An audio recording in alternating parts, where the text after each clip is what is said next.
Hi, I'm Linda Randall. And I'm Kathleen Arena. And Linda, as we were preparing our talk for Lemonade Conference, you and I had an opportunity to talk about some things that we didn't get to cover, which were really interesting. There were so many rabbit holes. Rabbit holes. Yep. We had talked about animal-assisted interventions and things like emotional contagions, which you taught me a lot about. When we talk about animal-assisted interventions, we want to, of course, try to define something, and we looked at a definition that really talks about animal-assisted interventions as an intervention that intentionally uses an animal in a therapeutic way with a person. So they can become animal-assisted therapies depending on the structure of it, but there's so many ways that animals are used to help people.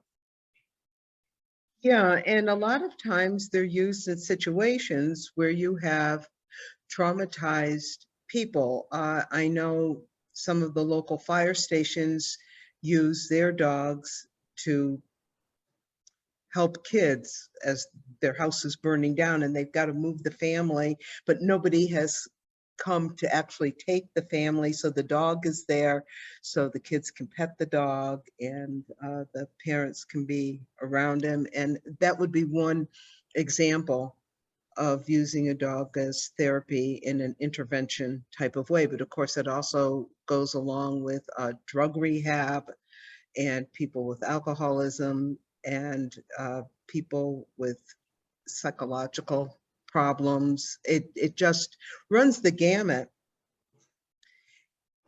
And what we were wondering, right, Kathy, was how does this affect the animal? Right. Because there are studies out now that suggest that there is a pretty strong emotional contagion of an animal being affected by a person. Now, the studies also suggested that the longer the animal is associated with a particular person, the stronger or more obvious this emotional contagion can be. However, some of the studies also point out that as long as that animal, and in this case, I'm saying animal, but it was dogs in this case, knows the person, has been with them a couple of times, that emotional contagion is easier to start and become stronger over time. Are we traumatizing dogs by having them help traumatize people? Right. And I told you a story as we, interact, an anecdotal story of someone who has great interest in service animals, in nursing homes, in social work or psychologist's office. And there seemed to be a limit to the longevity of that after several years, there was a psychologist who had an animal in the office, her pet, that was a kind of a therapy animal or of some sort. And after a few years, the dog was much less tolerant of this and had to retire because it was not therapeutic. Yes, right. We don't have any answers to this. It was, I know, but it was such an interesting question.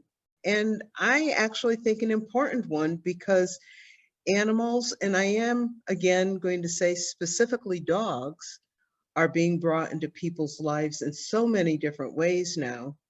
And how can we monitor what is happening with these dogs? And the emotional contagion studies, and they're coming out of Sweden, Japan, and Australia, I believe, mostly, are pretty strongly suggesting that these effects are lasting. So I would love to have a discussion with anybody who's listening to this who would like to start a discussion on it. I think that it would be fascinating, and you can maybe make comments on it, and maybe we can have a back and forth. We could even have a live, Facebook Live or something like that, for people who might want to discuss this or might know a whole lot more about it than we do. Yeah, that would be great. Okay. So thanks a lot. Thank you. Bye. Bye.